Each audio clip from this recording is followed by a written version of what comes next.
You can't fix your mind with your mind sometimes. Trying to control the mind with the mind is like trying to grab fog. Positive thinking is not about being delusional. Positive thinking is about learning how to take control of internal processes and understanding that that will shape your external environment. I think you gotta have a dream. The School of Greatness. Really? Yeah. Please welcome Lewis Howes. When things are really tough in life, when people are really stressed out, they've had some type of traumatic event, whether it's the loss of the job, the pandemic, whatever it may be, how can people use their mind to then push past pain? Or is that not something we should be thinking about, pushing past pain? But how do we use the mind under some type of traumatic experience for our benefit? Okay. It's an excellent easy question to start with. It's an excellent question. It has a couple different answers because there are a couple different categories depending on what people are dealing with. Right. So I think all trauma, anxiety, fears, they all map back to stress in some way. Now, you can have stress without trauma, you can have anxiety without trauma, but you can't really have trauma without stress and anxiety. So even though there aren't really strict definitions of the boundaries between trauma and stress and fear, I think it's fair to say that trauma is a fear and or stress response that's happening at the wrong times. Right, it's sort of carrying over from an experience. It's making life uncomfortable, or in some cases, exceedingly challenging. For example, so someone has a sexual assault. Somebody sees a car accident or is in a car accident. Veterans come back from overseas. There's kind of first-person trauma where something happens to somebody, and then there's kind of third-person trauma where somebody sees something terrible happen. There's grief, and so there are a lot of categories, and so we don't want to complicate the landscape and the answer, but I think it's important for people to understand that the stress response is at the core of all of this.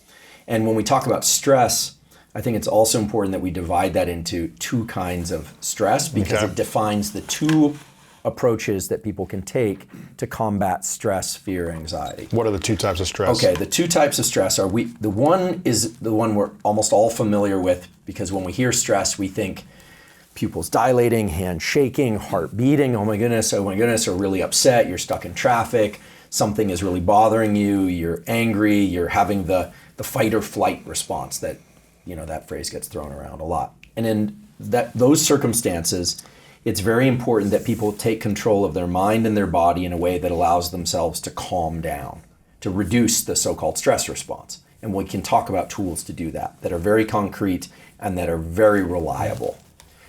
There's another side of the stress response. So what would that stress be called? What's that type of stress? Unfortunately, there's no name for this. This is one of the important things. Maybe we'll figure it out today. Okay. Maybe your audience will figure it out. Yeah. They're a smart bunch, and they're living this stuff too. So unfortunately, there isn't a word for this.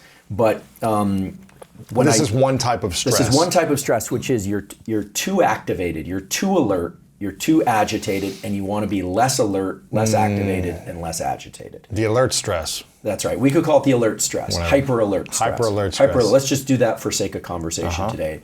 And we are by no means a nomenclature committee, so we can always revise later. Yeah.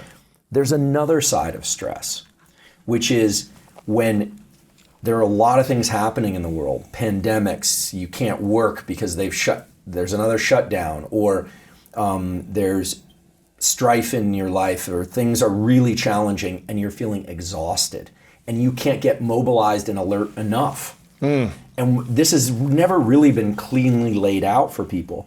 And what I call the whole process is one of limbic friction. Okay, so the limbic system are these areas deep in the brain. Limbic literally means edge. They're near the edge of the brain. And when we're stressed, there's a lot of activity in these brain regions. And then we got our forebrain, our prefrontal cortex for the aficionados. And when we're in a thinking and calm and deliberate and rational manner, when we can control our body and our mind, it's called top-down processing. We're controlling ourselves. But there's a lot of friction with that limbic pathway. I promise I'll get to the practices soon. So when there's this friction, we can call it limbic friction for sake of discussion. You can't control all those impulses and all that anxiety or fatigue for too long. And in fact, as you get more tired, or if someone has frontal damage, if they have brain damage to the frontal lobes, what you find is they become more impulsive. When they feel like sleeping, they just sleep, even if it's socially inappropriate. When they feel like yelling or screaming or swearing, they just do that. And so there's two kinds of limbic friction. One is when we're too activated and we want to calm down, and we're trying to say, okay, calm down. Don't say the thing that you shouldn't say. Don't do the thing you shouldn't do. And then there's the other kind of limbic friction, which is the world is happening really fast and we feel buried, we're overwhelmed, and we need to get more activated. We need more energy. We need more energy. We need to be able to lean into life, and we're feeling overwhelmed. What's that called? Well, we should come up with a name now. So that would be exhaustion stress, yeah. or overwhelm stress, or overwhelm stress. Yeah. Or now a lot of people start giving these names to things that sound almost like clinical syndromes, which sometimes they are, but they'll say things like adrenal burnout, which actually doesn't exist. Adrenal fatigue. Now, there is something called adrenal insufficiency syndrome, which is a real medical condition where people can't actually produce enough adrenaline. But most of us have enough adrenaline in our bodies to last 200 years, 2 lifetimes. So the adrenals don't really burn out. What happens is people are so overactivated. They're in this alertness, hyper alert stress for so long that eventually they kind of crash into the over fatigue stress. Okay. So one turns into the other one. Right. So the first thing for anyone trying to navigate stress, and then we'll talk about trauma, is to understand in what kind of stress they're dealing with. Are you exhausted and having a hard time getting your energy up? Or is your energy too high and you're having a hard time getting your energy down? Because the solutions to those are often quite different. So on the previous time we met, we talked about a tool for calming the body very quickly, which is this double inhale, long exhale. Typically the inhales are done through the nose, the exhale through the mouth. So the physiological sigh, which was discovered by scientists in the 30s, and then Jack Feldman's group at UCLA has really identified the underlying brain circuits, and then my lab is now looking at this stuff in humans in a kind of more clinical setting. That double inhale, followed by an exhale, we know is the fastest real-time tool for taking one's state of alertness down. The hyper alert stress. Right. You're not going to crash into sleep, but you're going from you're not feeling good, you're too agitated, you want to calm down. And what's interesting about that tool is it speaks to a principle, which is it's very hard to control the mind with the mind.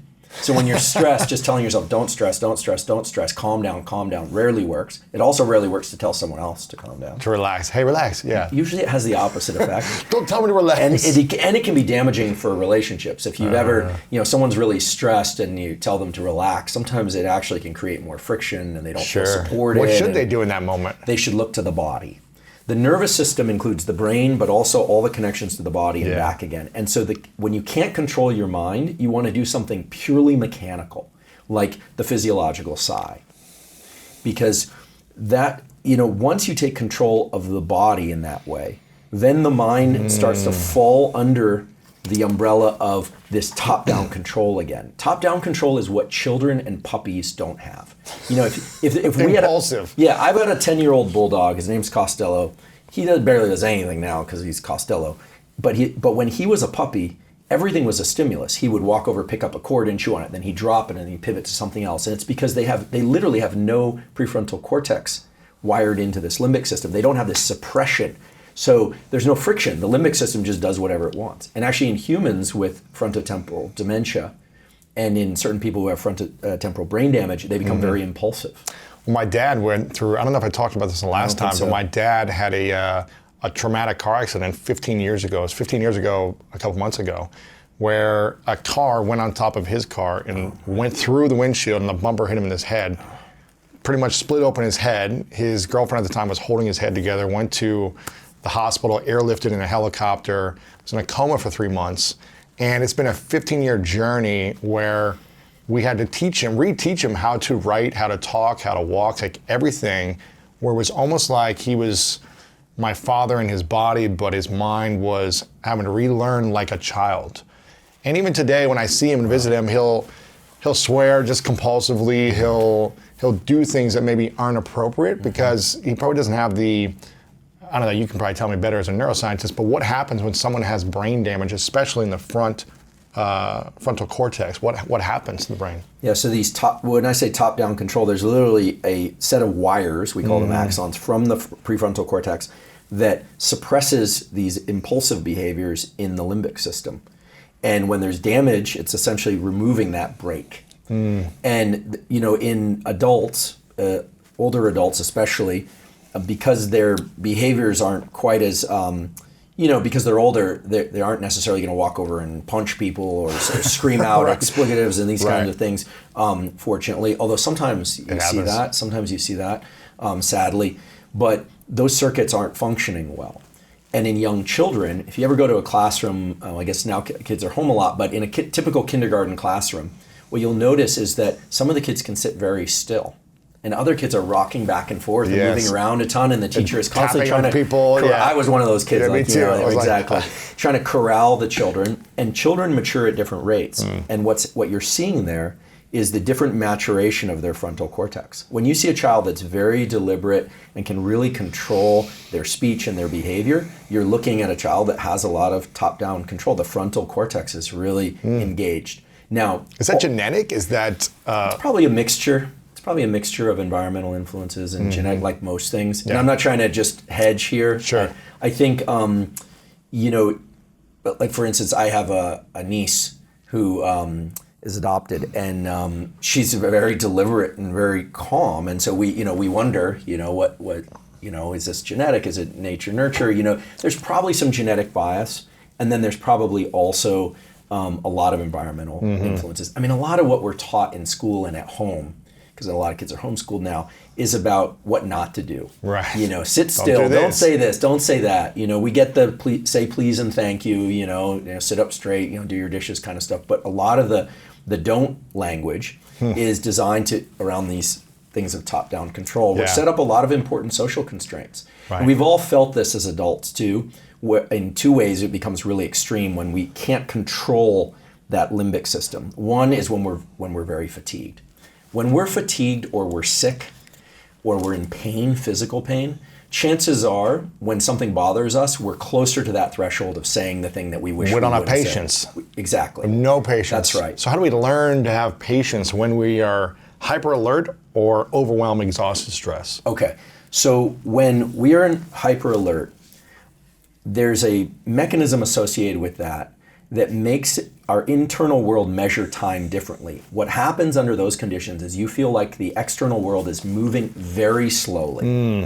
I think I might have mentioned this in our previous meeting, but when you're really stressed on the hyper alert side, it seems like the world is going very slowly. You're going to, just knowing that, and knowing that it's likely that you're going to feel impatient and if the world is moving much too slow. Sort of like if you're trying to get someplace on time and the person in front of you doesn't know where you're going. I was the guy not knowing where I was going this morning, and we can't see each other in cars, so you think, what is this person doing? Oh my goodness. And they're just looking for the right turn. So there's that. And then when we are fatigued, it seems like the world is going really fast.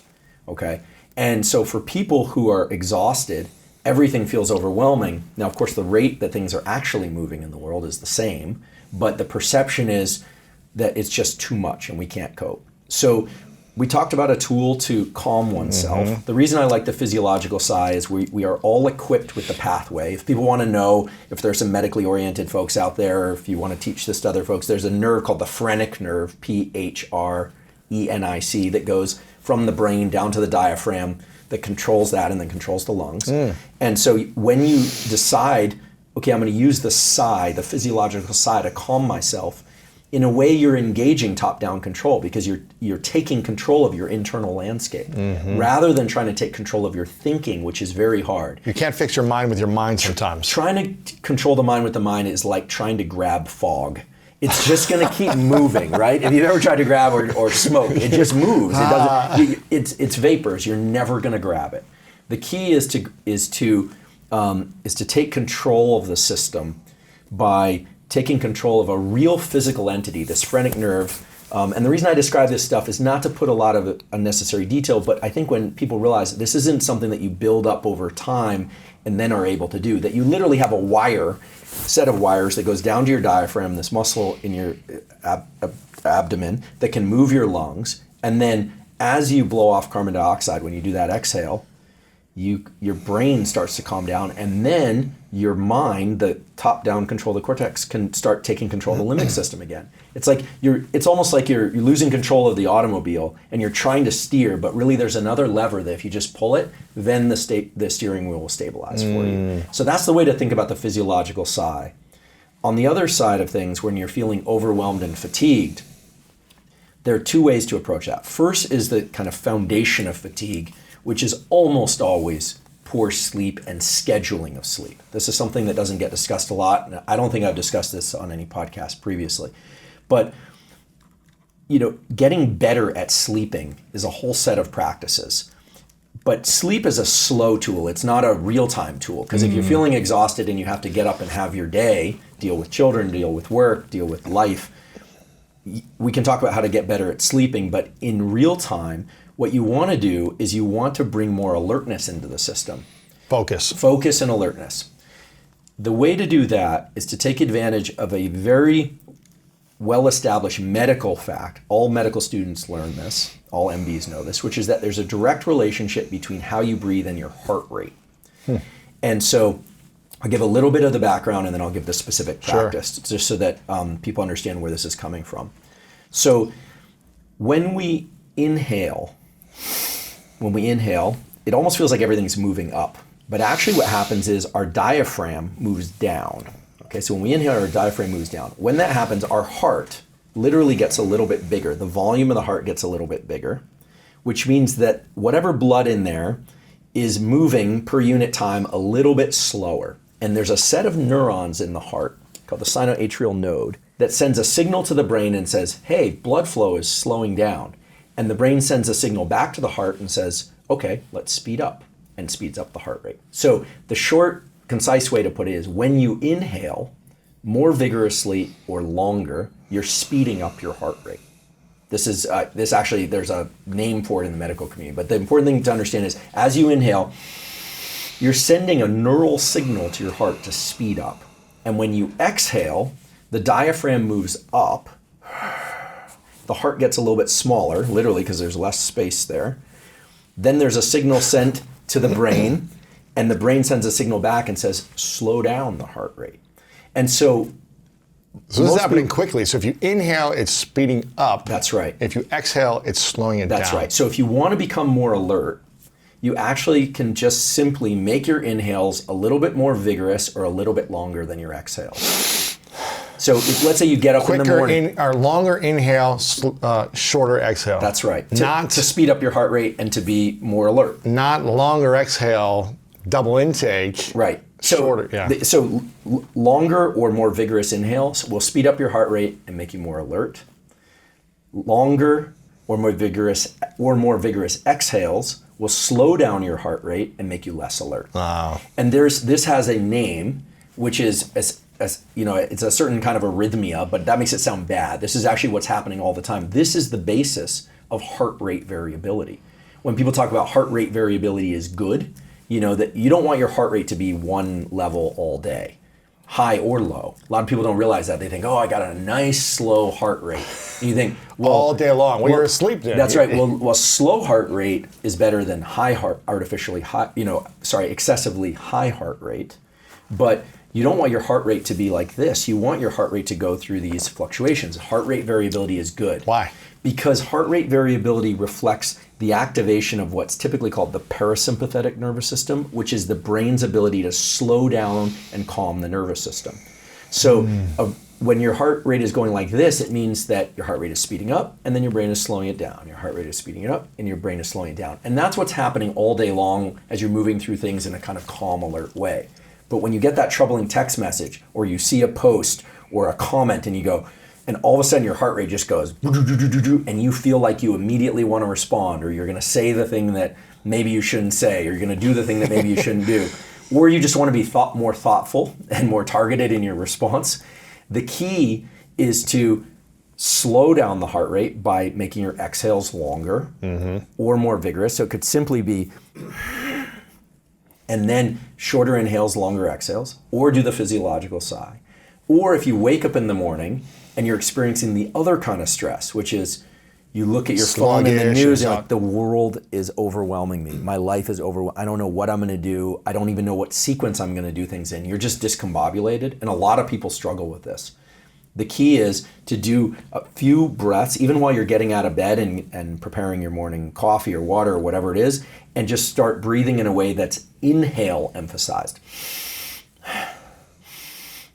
Which sounds weird, but basically what you're doing is you're speeding up your heart rate. At some point, usually within only 2 or 3 of those breaths, you're going to feel more alert, and then you can just go back to breathing normally. So you don't have to do this for hours. You do this for No. a few moments or minutes. That's right. And while I'm a fan of breath work as its own thing, because breath work can teach you how to operate these levers in your brain and body, so to speak, breath work is a dedicated practice that you do away from these stressful events. Whereas learning to control your heart rate and thereby your mind using your breathing. So it goes breathing, heart rate, mind in that sequence. So if your mind isn't where you want it to be, don't start with the mind. Start with your breathing, then which will control your heart rate, which will then allow you to control your mind. So don't think your way out of a moment of stress. Breathe your way out of a moment of stress. That's right. And one of the things, and I'm certain there are going to be people out there listening to this saying, wait a second, the yogis and the yogic community has been talking about this for centuries. What are you doing? This is just a recasting of what we already know. I agree.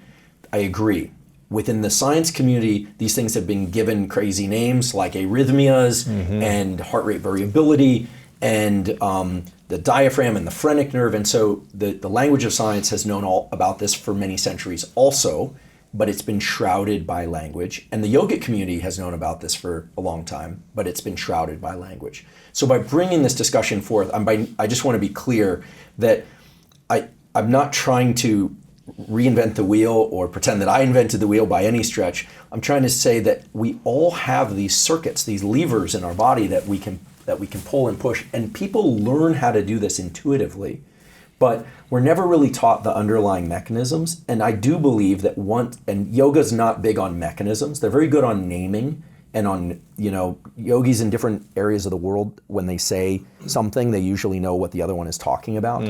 Scientists do as well.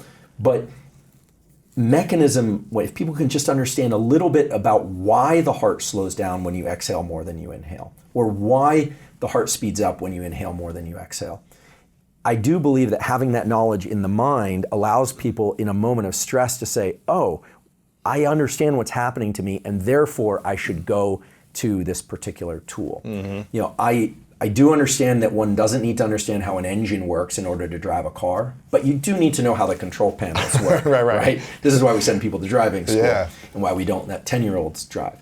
Although I'm sure there's some out there. On a farm somewhere, Well, actually, there was this one news thing, I don't know if you've seen this, where a state trooper pulls, or a CHP or somebody pulls over a car that's kind of weaving through the lanes and they pull over, and I think the kid was 6 years old. Oh my gosh. He actually managed to get onto the freeway. How? And he was driving the left-hand lane, and his driving was pretty bad, but he was below the That's crazy. wheel. Well, that just tells you that the young mind is eager to steer things and press pedals and things of that sort. And explore. We are definitely not recommending that. But this is very different than driving a car in the sense that all the panels and all the controls are there.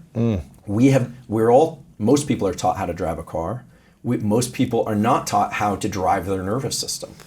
And so a lot of what I'm talking about here is just one language, one version of the language of how to drive and control your nervous system. And you can't drive your nervous system with thoughts and controlling your mind alone. You have to connect the whole vehicle is what I'm hearing. You can't just steer thoughts. You need to also use the brakes or also use different levers, which is the entire car. That's right.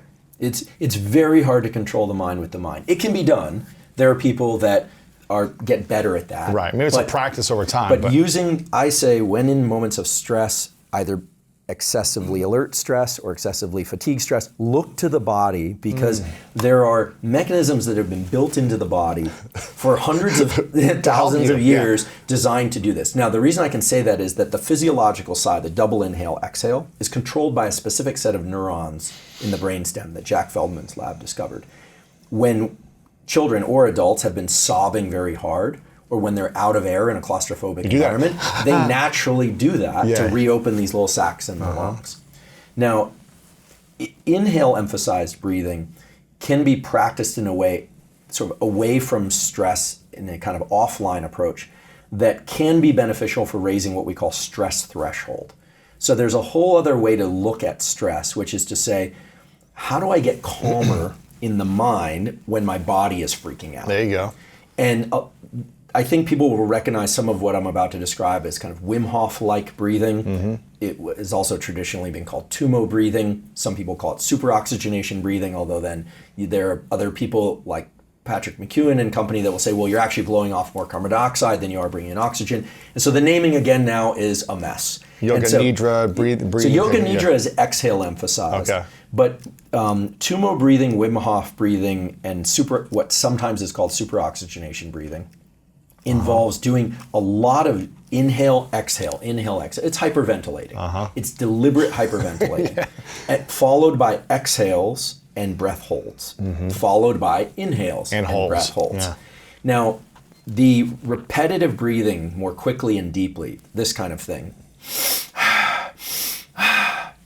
or some variant of that, all through the mouth or all through the nose, brings up the heart rate and causes the adrenal glands, which sit right above the kidneys, to secrete adrenaline. They make you more alert. And we know this. My lab has been looking at this with a number of different measures, exploring the nervous system and the periphery, like the heart rate. And you see these big inflections in heart rate when people do this. Typically, it makes people feel agitated at first. They feel a little bit agitated. And then when you exhale and hold your breath for 15 seconds or so, or longer in some cases if somebody's skilled at this, what you're doing essentially is you're learning to be calm as your body is flooded with all this adrenaline and the heart rate is going. You're learning to calm your mind. That's right. So you're learning actually to separate the mind body. Your body might be shaking, That's vibrating. Right. And you're learning to suppress that. And you're just... And that is 100% top-down control. What you're doing in those moments is you're learning to take your forebrain and say, fight the temptation to move. Fight the temptation to breathe. Now, I don't want to suggest anyone do this to the point where it's unsafe. You should never do this anywhere near water, even in a puddle, because people have drowned, people have died doing high oxygenation, breath packing type and of passing things. out. Passing out, it can be quite dangerous. So people need to take the appropriate precautions before they do it. If people have pulmonary issues, it can be problematic. If people get trained in how to do it properly, it can be relatively safe. Okay, and my lab has been doing experiments now we have more than 100 people doing different types of breathing and exploring how it affects the mind and the body. This particular pattern of breathing, 25 or 30 times followed by an exhale and a hold, and then a big inhale and a hold, sometimes doing more inhaling and exhaling type repetitive breathing. That is really somebody training themselves how to self-induce stress. And we know from some good literature and some emerging science that's still ongoing, that it is possible to get comfortable in these agitated states so that your mind is okay, feels okay when the body is feeling like it wants to tremble or move, that you can learn to suppress that activity. The ice bath is another good example of this. Some people go straight to the ice bath because cold water will almost always induce a low level of stress in people. You have to kind of fight it. Even if you learn to love it. You still have to every time jumping in there, okay, I got to control the mind essentially to calm. Right. Exactly. So the body is saying, this is really cold. This is really cold. Get out now. And you're pushing back on that, and it's top-down control. It's pure top-down control. And you could do this any number of ways. There's actually something called the hour of pain, which is, before you jump to conclusions, the hour of pain was actually described to me by a friend of mine, former military special operations guy, who said that they place you, this wasn't through military, but this is a kind of outside the military extracurricular extracurricular activities of placing you into one position on the floor, and you have to stay there for an hour, which can be excruciating. There's so much limbic friction where you want to move so badly because the stabilizing muscles of the body and the feedback in our musculoskeletal system says, move, move, move. I just want to move the tiniest bit. And so all that practice it's just a different version of the ice bath. Yes. You're learning top-down control. So, we started off with a question about trauma. Yes. And we'll get there. But I think it's very important, just to kind of summarize, that people understand, to just ask themselves the question, am I feeling too much agitation, or am I feeling too much exhaustion? If it's too much agitation, emphasize exhales and do the physiological sigh.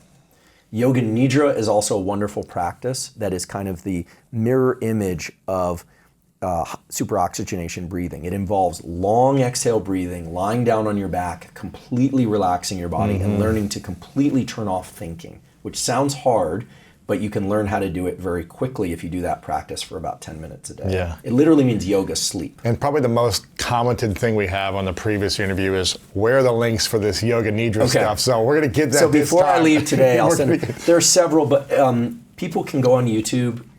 Some of the better ones out there, these are all cost-free. Kamini Desai has a really wonderful one that I also just happen to like her voice, so it works for me. There's a guy named Liam Gillen who has one. If you like a male Irish voice, there's that. They're all, you have to pick a voice that works for you. Yeah. So I'll make some suggestions, but if people don't like the particular voice that's walking them through the Yoga Find a Nidra, different one, find yeah. a different voice. Yeah. That's cool. So that's a practice that you can do offline, meaning not in the moment of stress, that will allow you to learn how to relax more. Then on the fatigue side, if you're in motion in the morning or in the afternoon and you need to keep going, you need to keep studying, you need to drive to the airport to pick someone up and you're exhausted, please don't drive if you're really, really exhausted, but inhale emphasized breathing, making your inhales just a little bit longer or more vigorous than your exhales will speed up your heart rate and will make you more alert. So deeper inhale, shorter exhale. Yeah, so it looks something like, Gotta speed it up. yeah. And even 2 or 3 of those, and you'll notice your heart rate will pick up because there's a neural signal from the brainstem sent to the heart to speed up the amount of blood flow. But at the end of the day, what I'm hearing you say is you can control the mind, the body, or the mind with the mind to an extent for moments or even extended periods of time, hours maybe. That's right. But really, we need to be thinking the mind and the body connection at all times. That's right. Because if you stop breathing, if you're only doing short breaths the whole time for a whole day, it's going to affect the body and the mind.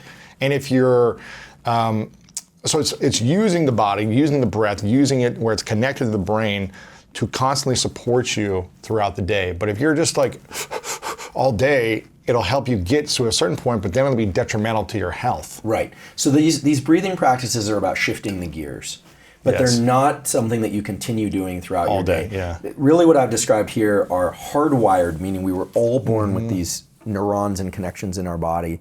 We were all born with these organs to be able to do these things. There's not a lot of learning involved. Once you know how to do it, it works the first time, it works every time. Yes. But it's sort of like shifting gears. There aren't too many manual transmissions these days. But let's say you're driving downhill, it's going too fast. If this is like taking it into a lower gear, so then you slow down. You're not going to constantly be riding the clutch, right? Or you're not going to constantly be in the shifting mode or riding the brake. Some people do that, but that's not good, right? You don't want to have to do that. Just like if you're going uphill, you might have to hit on the gas a little bit, otherwise you're not going to get up that hill. But at some point, you switch gears, and then you're just cruising up the hill. Yeah, exactly. Right? So it's a transmission system rather than you're supposed to breathe this way all day or breathe that way all day. This is smart. And the fast breathing followed by exhales and breath holds, the superoxygenation, Tumo, Wim Hof type breathing, I look at that as learning how to drive on a slick pavement. You know, it's self-induced stress. It's like taking your car to a parking lot. You know, when a kid's learning to drive, I was teaching a kid to drive recently. You teach them to drive, you go through the neighborhood, you do things, but when you really want to learn how to, for instance, drive through puddles or drive in fog or drive in heavy rain, you kind of want to be in a parking lot or a safe environment for that. You don't want to be on on the Autobahn, right? So these are ways in which you can teach yourself how to navigate the bad weather of the nervous system. So you're prepared for when it comes. That's right. Yeah. And I have to say, from personal experience and from some emerging data, and when I say emerging data, I mean studies in my lab and other labs that are still ongoing, it does appear that when people self-induce this stress, it can be beneficial. I'm going to quote a colleague of mine, my colleague David Spiegel, who's our associate chair of psychiatry, says, it's not just about the state that you're in, the state of mind that you're in, it's how you got there and whether or not you had anything to do with it. So when you self-induce stress and then you say, oh, I can calm my mind even though my body is feeling agitated, that's a very positive experience for many people. Whereas when someone else is causing your stress and you're trying to calm down, it feels like you're battling 25 different things. Yeah. So these are skills that anyone can develop. And they are skills that essentially require information of what to do, but zero training. I mean, it's like, I'm sure you played football. I didn't. You can probably, I'm certain you can throw a football way better than I can. That took some learning. Yeah. It would take me a long time, maybe forever, to be able to try and approximate that skill level. But these are things that we can all do right away. Yeah. And so now I think we've kind of spelled out two tools on either side. Physiological size for calming down in real time. Exhale emphasized breathing of the yoga nidra sort, maybe even doing yoga nidra 10 to 20 or 30 minutes a couple times a week, daily if you want, to teach your nervous system to calm down. And then also having tools that emphasize inhales, so longer, more vigorous inhales, or doing an offline practice of some point during your day, you decide, I'm going to do 5 or 10 minutes of this more rapid breathing followed by some breath holds. Yeah. And provided those are designated safe for you, the super oxygenated breathing you decide is safe for you, I'm not aware of any dangers of the exhale emphasized breathing at all, but people should always approach any new thing with caution, of course. But once you have those 4 tools in hand, you've really learned how to press on the accelerator, so that's inhaling more than you exhale. You've learned how to drive faster, be comfortable at higher speeds. That's kind of like the Wim Hof type breathing. You're comfortable at high speeds. It's like, I can drive 65 and feel calm. I'm good here, whereas previously you couldn't. As well as learning how to slow down with the physiological side, that's sort of a break. And then the yoga nidra is sort of like coming off the accelerator to slow down. Yeah. You're just turning off your system. The beauty of having these different tools and practicing them now and again is that there's this other phenomenon, which is neuroplasticity, which is that then you start doing it reflexively without even realizing it. You start doing physiological size when you're too stressed. But automatically, and even before you start to hit the alertness threshold, people just start to engage these things. And so it's kind of like when you see a dog who's just tired, it automatically does this sigh when it's like panting, and it'll do like a big sigh, and then it's like almost like it's relaxed. That's right. And it's just like it goes to sleep. That's right. I see this with my dog all the time. It's like running around, panting, and then it's just like... Exactly. And that little extra inhale, I know we've talked a lot about this before, but I don't think we can overemphasize the power of the physiological sigh, because that little extra inhale is what opens up those little sacs in the lungs just a little bit more, and that when you exhale, it pulls a lot more carbon dioxide out of the system. Which, when you pull carbon dioxide out of the system, what does that do? You feel calm.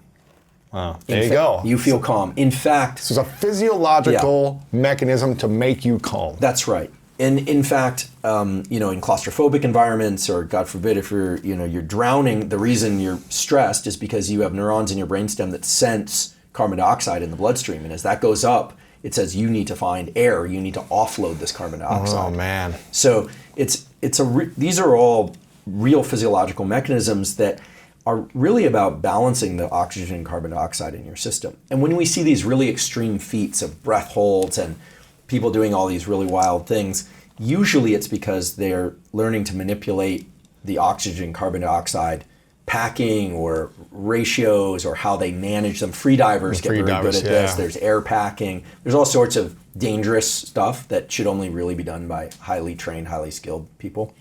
But once people have these tools in hand, they can start coupling to the tools that involve the mind. I mean, it's fine to do a physiological sigh and to tell yourself to calm down. We're not saying don't think or be mindless. Right. But what we're saying is it's powerful to look to these mechanics of the body-mind relationship. And you said the body and the mind are connected. It's really a two-way street. The mind controls the body controls the mind. It's a loop. I just think of it like a loop. Yeah. I don't even think of it as one controlling the other. It's just if one of those things is out of whack, you need to control the other one. Right? You're not going to try and just think about trying to control your mind. And again, is like grabbing at fog or at smoke. It just moves away.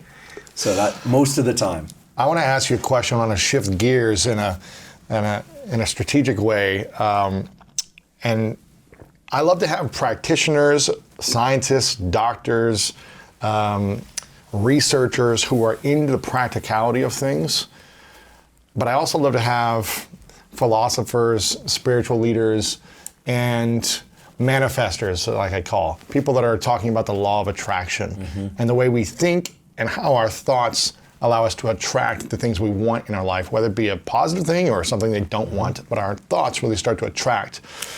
And I want to understand the science of the law of attraction. Oh my, okay. Because I recently had the author of The Secret, which has kind of made the law of attraction more mainstream and popularized. This is something that's been around for a long time. The manifesting your thoughts and the law of attraction is not a new thing, but she popularized it with The Secret, Rhonda Byrne. And as I was interviewing her, and I've interviewed a lot of different experts who talk about the law of attraction, it's always been fascinating to hear the results they get in their life based on using this principle called the law of attraction, or thinking of certain things that you want, desiring certain things that you want as if it's already happened, imagining as if you already have it, visualizing it, and also acting. It's not just thinking and it comes to you, but thinking, manifesting, attracting the people you need in your life for it to manifest, taking the actions necessary, learning the skills.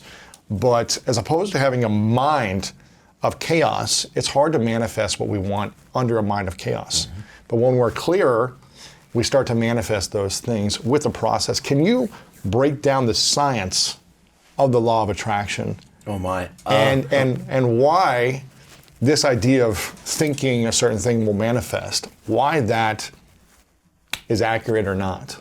So I confess I'm not super familiar with it, although I've heard about it. So law of attraction essentially just being what you think you become, what you think you create, what you think about consistently, you'll start to attract in your life. It's kind of the baseline principle. There's more to it, but I'm simplifying it. Okay. So when we think about something consistently in our minds, is there science around this that validates or doesn't validate that we start to, in the physical world, attract our thoughts? Whether it be a negative thought about what I don't want, or a thought around what I do want. It's almost like saying, okay, when you think about a pink elephant, you see it everywhere. Right. Is there science to this? So, well, I can't give a intelligent answer about the law of attraction specifically, but what I can perhaps do is shed some light on what we think we know, what neuroscientists think we know about how thoughts and thinking actually work and how those relate to behaviors. And then I'll give a little anecdote that I think people might appreciate, because it's something that I keep in mind a lot in thinking about goal setting and focus and this kind of thing. So thoughts are, let me back up one second. And I know I've covered this before, so I'm going to cover it very quickly because we talked about this last time, but in case someone didn't hear that discussion or forgets, senses are these cells within our body, our eye, our skin, our nose, our mouth, that are taking physical entities in the universe. They're like wavelengths of light, physical touch, and translating that into nerve signals, into electrical signals in the body. That's how the nervous system. Senses meaning taste, feel, sight, hearing, the five senses. Gotcha. The five senses. And people always say, well, what about intuition? That's different. That's not a sense. That's actually a sense of your internal world. It's called interoception as opposed to exteroception, sense of the outside world. So the five senses, and we are whether or not people like it or not, we are heavily constrained by those senses. For instance, a mantis shrimp, of all things, can see like 64 different shades of color that we can only see one shade of, for instance, because they have receptors that can pick out those things. Some animals can see ultraviolet emissions, others can see infrared. A pit viper can see your heat emissions. Humans sometimes think they can see heat emissions, but they can't see heat emissions unless they put infrared goggles on. Then they can't. So the senses constrain our experience of the world.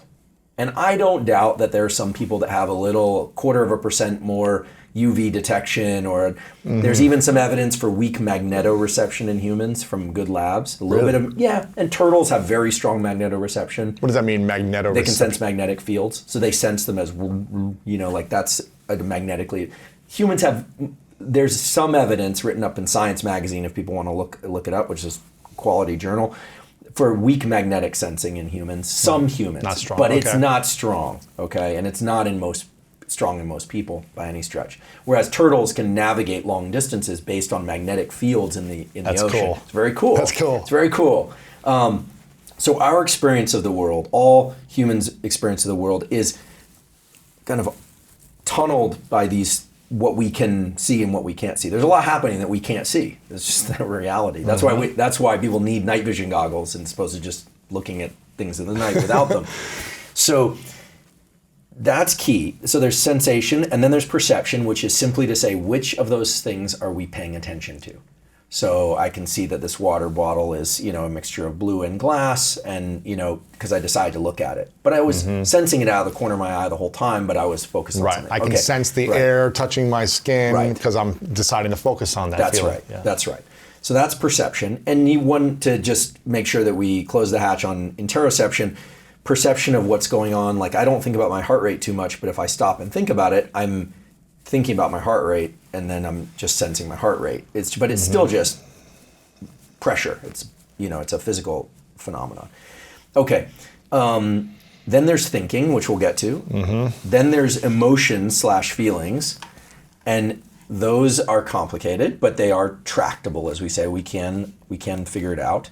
And then there's behaviors, like you're writing right now. It's a measurable thing. It's a real thing. Okay. So what about thoughts? What in the world is thinking? Well, in many ways, thinking is a lot like perception. Perception, again, being which sensations I'm focusing on, except that thinking incorporates sensations from the past, sensations from the present, and can include sensations from the future that we haven't even had yet. Interesting. So this, I think, speaks to your question about law of attraction, which is never really been formalized for the scientific community. So I'm trying to take it and cram it through a neuroscience filter here, see what comes out the other side. But the interesting thing about thinking is it's very hard to control our spontaneous thoughts. So, for instance, I can't prevent myself from thinking something. However, I can deliberately introduce a thought. People forget this, that one of our enormous powers as human beings is another form of top-down control, which is to say, I'm going to write out my name, I am Andrew, or I can think, I am Andrew. Now, it takes a little bit of work. You kind of notice to think something specific, like you would write it out in your head, just as you would write it out on paper. It feels like a little bit of work because it is work. You're taking that spontaneous thought process and you're inserting a thought on top of it. And we know that you can't hold too many thoughts in mind at once. So what I will say is that it's hard to suppress thoughts, but it's actually quite easy to introduce thoughts. And it sounds to me like this law is basically a process of introducing thoughts. And when you start introducing thoughts and you start thinking of thoughts as a form of perception, the way you view the world, they're going to shape the way they're going to shape what you see. Wow. They're very going to heavily constrain what you see. Now, this has a dark side and a light side. And Tell me. The dark side is that beliefs are essentially thoughts that are recurring thoughts, or things that are kind of like books on a shelf that you can reach to anytime. If I say, hey, what about that book out there, Jay Shetty's book, you can go grab it because it's on the shelf right there. You can show it to me, right? It's there all the time. You know where it is, and it's very accessible. Whereas beliefs are reoccurring thought. Right. So you said? Yeah. Whereas if you have never thought about something in particular, like if we start having a discussion about something that you're not very familiar with, or you tell me about something I'm not very familiar with, then it's going to take some work. It feels like work. So to understand it, to perceive it, to experience it, to take it in, to question your previous beliefs about something. That's all that, right? And there's some interesting data that were published in the journal Neuron this last year, not from my group, that show that beliefs actually have their own rewarding quality. That there's actually dopamine release associated with beliefs. Having a belief. Yes. So when you believe something, there are chemical reward systems in your mind that are associated with just repeating that belief. Now, again, this has a dark side and a light side. The dark side is it means that people can be very fixed in their beliefs, and they're actually being chemically rewarded for having the same belief. The world is flat. I believe the world is flat, and just saying it over and over again. Or in-group, out-group type thinking of any kind. Or what do you mean in-group, out-group? Well, when people think, oh, I believe that group of people over there is this way, and or good or bad, right? There's a self-reward mechanism that's getting engaged there. I am greater than this group. Could be greater than or less than. So that beliefs are attached to a set of rewards. Interesting. So now the dopamine system is exceedingly powerful because dopamine is a kind of a dumb molecule. It has no brain of its own. It's just a molecule, right? It's just a chemical. But when dopamine is released in our brain, first of all, it tends to orient us towards goals in the outside environment. It's the molecule not just of reward but of motivation. And when we release dopamine, we tend to see the world in terms of external goals. And so you can imagine now if there's a process built up inside us where our thoughts are causing dopamine release, and dopamine is shaping what we see as rewards, what we perceive as rewards, that can be wonderful or terrible depending on how that's harnessed. So let me understand this. When we have dopamine triggered in our body, because it's attached to some type of belief, we're going to continue to say, this feels good. That's right. So let me keep thinking this way. And viewing the world this way. In this way, because it's going to keep making me feel good. That's right. Physically. That's right. Wow. Even if it's fact or not fact, scientifically true or not true. Or harmful to other people or harmful to yourself. If it makes you feel good, you might stick to that belief. That's right. So a good example with dopamine is, with anytime thinking about science and neuroscience in particular, thinking at the extremes can be kind of useful. So people who are very depressed, who see no possibility in the world, if you talk to a depressed person, every response they give is going to be, but it's not going to work out. It doesn't work for me. They are absolutely certain that things are going to turn out bad. And there's a benefit for having that belief, and right? they're entrenched in it. They may actually be rewarding that somewhat, although typically depressed states have very low dopamine. At the opposite extreme is mania. When people are in a manic phase, dopamine is very high, we know this, and they see possibility everywhere, and there's certain things are going to work out. They will spend money they don't have, they'll create relationships they don't have time and energy for, they will overdo everything. And so somewhere in the middle is this healthy range where we realize that how we view the world is shaping the release of these chemicals. And I do believe this happens when we have positive thoughts. We get a lift. If we can get a lift from our positive thoughts, and then dopamine itself puts us in relationship with the outside world such that we view the outside world as having more possibility, that is going to put us into forward momentum. There are a lot of studies to support that. When dopamine is low, we tend to see very little possibility in the world. So a positive thought triggers forward movement, potentially. Yes. Yeah. So positive thinking, which a lot of people will say, well, that's just positive thinking, it doesn't work. Some people say, well, be positive, think positive. Others say, well, it doesn't work. But with science, I'm hearing you say it gives you a little bit of a lift. Absolutely. The key with positive thinking is that it has to be honest. It can't be, I've already won, I don't have an Olympic gold medal. If I could tell myself I'm going to get one tomorrow, but I just don't have the skills. So that's not going to release dopamine in my system. How do you know it's honest if you're in a depressed state and you don't believe that you are actually better off than where you're at? The key is to attach so one thing to understand is that dopamine release in the brain is always subjective. There's no experience that says, that has unique domain over dopamine release, that will only allow dopamine release. So if it's very subjective, so if I say to myself, I'm going to get into the process of doing something. We have a new year coming up, so there's going to be a lot of resolutions soon. It's not if you attach the dopamine release to the process of effort or goal setting itself, you'll have more energy to be in effort. And then if you can attach dopamine release to the belief that you're at least heading in the right direction, you'll have more energy to keep going in the right direction. People make the mistake of thinking that the positive thought process should be attached to the finish line. It's not about thinking you've already won. It's not about being delusional. It's about thinking that your training is going to take you to the finish line. And so it's about moving that mental horizon in more closely, and then triggering some sort of positive internal representation of what you're doing, meaning thinking positive. And people, this is usually where I get stopped and people say, wait, but it sounds so subjective. Tell me exactly how to do it. But here's the key point. It's supposed to be subjective. This for you, right? For everyone needs to figure out what allows them to continue to be in forward momentum, what allows them to constrain the world of possibilities and to go after goals, and how often to self-reward.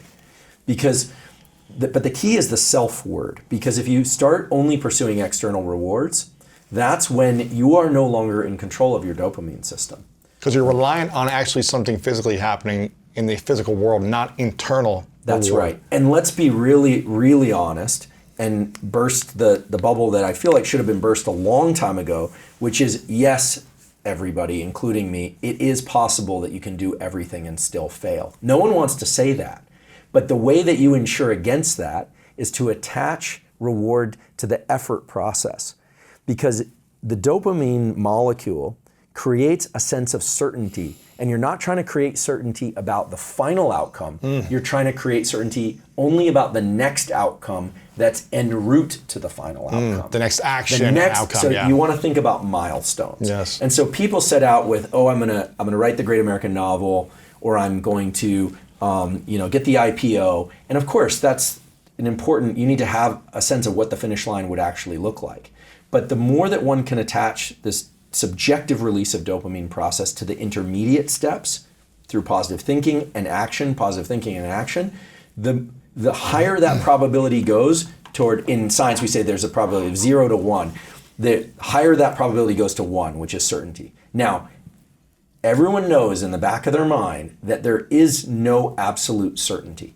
When I hear about athletes or fighters, I was certain I was going to win. We all know that there's a 0.00000 doubt in everybody. Right. 0.00 whatever that is. Now, for some people, they might be able to push that number way, way out. But certainty about outcome is actually a form of delusion. Certainty it's about like a mania, yeah. That's right. That's right. You see this in mania, and that's why people start engaging in behaviors that aren't good. Fixated on this is going to happen. That's right. The silver lining in this is that when you create certainty about outcomes, you can control. You take over this neurobiological system, and you create almost certainty that you will complete the process to the end goal perfectly. Right. And by perfectly, I don't mean that you won't have to re-steer or orient differently along the way. What I mean is that you're learning to engage a process. And so to make this concrete, because you threw a somewhat theoretical question at me, so I gotta weave through that, is that positive thinking is not about being delusional. Positive thinking is about learning how to take control of internal processes and understanding that will shape your external environment. But it's about remaining in control of the internal landscape. It's about knowing that despite shifts in the external landscape, you're going to be okay. Now there is a little twist. There's a little cul-de-sac that dopamine can take you into. I have a friend. He's a cardiologist up north, and he has this anecdote he likes to tell, which is he said, some people get so much dopamine release from these intermediate goals that they never make it to the end goal. And here's how this sometimes happens. I worry this might have happened to me several times in my lifetime, but give me an example. An example would be, I tell you, Lewis, I'm writing a book. And you say, oh, that's awesome. That's going to be so fantastic. I'm sure people are going to be really excited. And I get so much dopamine that I stop continuing in the process. Just from the action of talking about it. It becomes its own finish line. And we know people like this. Some of us can recognize behaviors like this in ourselves. People reflect back such confidence in our ability to do things that we never actually do them. I know I could do it. I've got the skills. This is the beauty of the underdog. An underdog mentality is I'm never going to allow myself to think I'm going to win so that I can keep winning. But that's a high friction way to go through life. So the way that it was taught to me best, I think, was my graduate advisor. She said, we published our first paper. It turned out great. It was in a great journal. And she said, this is wonderful. I'd worked very hard on it, frankly.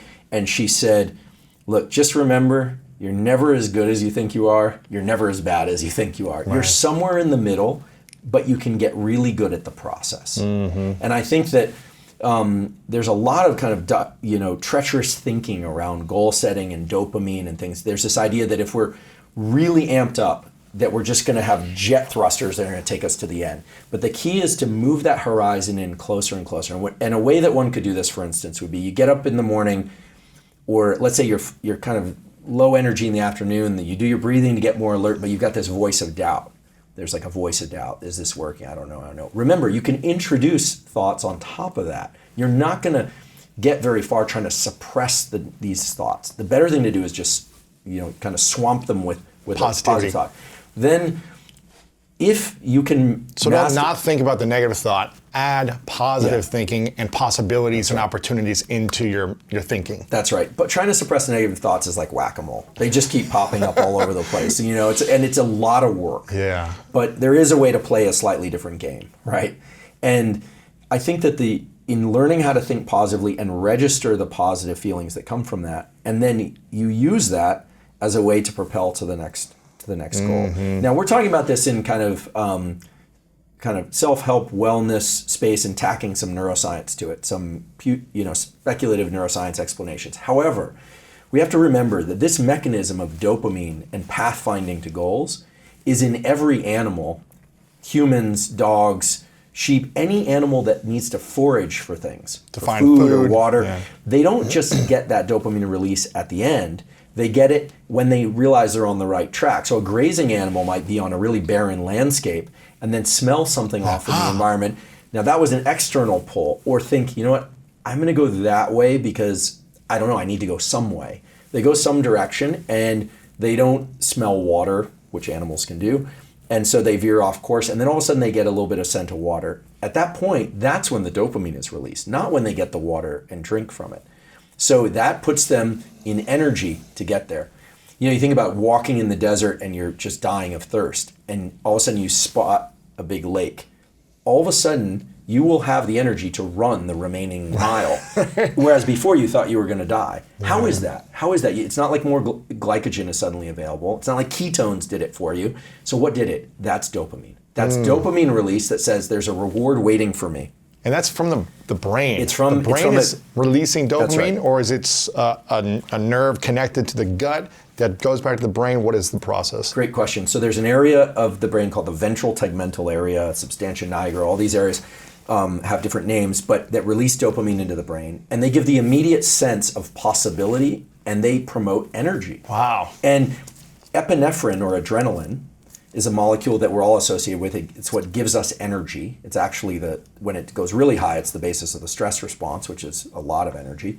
But epinephrine is manufactured, it's made from the molecule dopamine.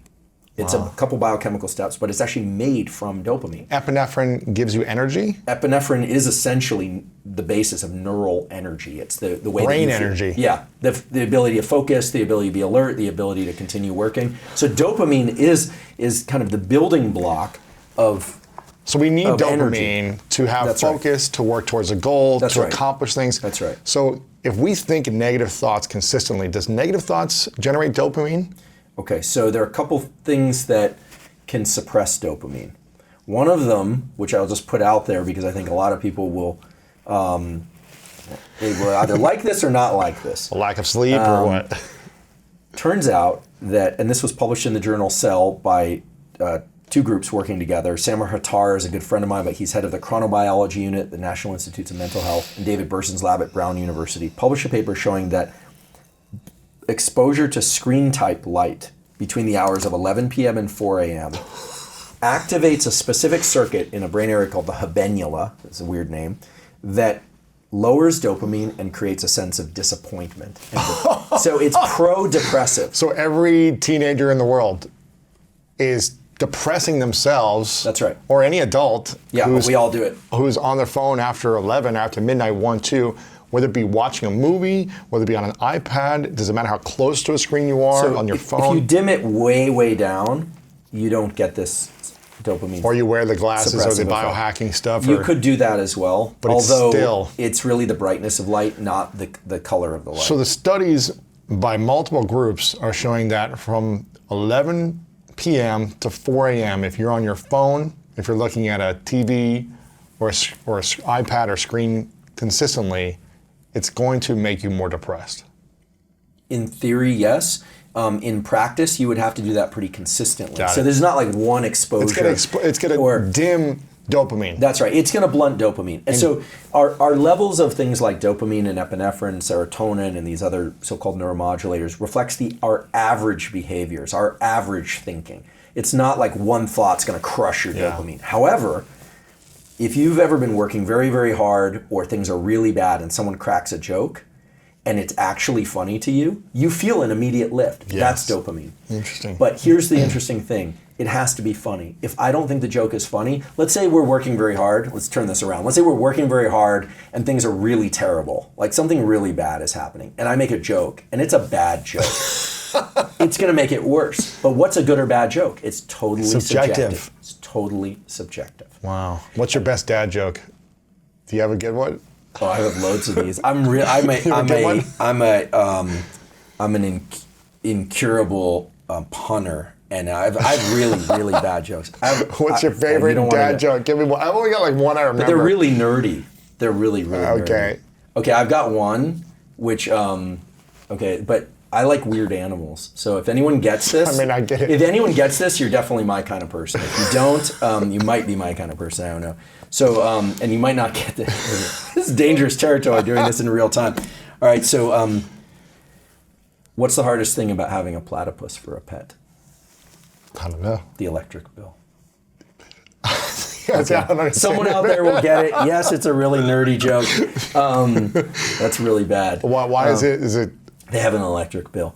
The electric bill. I know. See, you asked for a dad joke. That's good. Although I told that joke, and then a colleague of mine, who's actually a very well-renowned biologist, actually said, well, actually, that joke doesn't work because it's an electric sensing bill. So you have to remember, So I hang out with scientists, nerdy. so it's super nerdy. So if I try another, what's your best dad joke? I can only remember one. What do you call a guy with no shins? Tony. Oh, that's good. That's good. Tony. That's good. That's good. That's anatomical. So yeah, I think, if you hang around a laboratory or biologist long enough, you learn that their humor is just about the body, the mind, it's just ridiculously nerdy. If you hang around MDs long enough, medical doctors, what you learn is that their humor is incredibly morbid. That's true. This is true That's because true. they They're live around in it all day. They're around it all day. And so I have some friends who are MDs, and you start to realize that their view of the world and their humor around the world is a coping mechanism. Now, but I'm glad that we're having this discussion or trade of bad jokes because the dopamine system is vaulted, meaning these neurons don't release dopamine regularly. They're not supposed to. You can't be walking around all day and thinking, I love this table, I love this wall. That's not the way it works. That's mania. But every once in a while, something comes along which just delights you or awes you or thrills you, and that's how dopamine is released. Yeah. And so it's a system that you can learn to regulate. Every once in a while, I'll just see something. I think I saw something in your office this morning. I was like, I really cool. like that piece of art. And that moment, what happens? It draws your attention. You have an energy lift. And, so there's really something to it.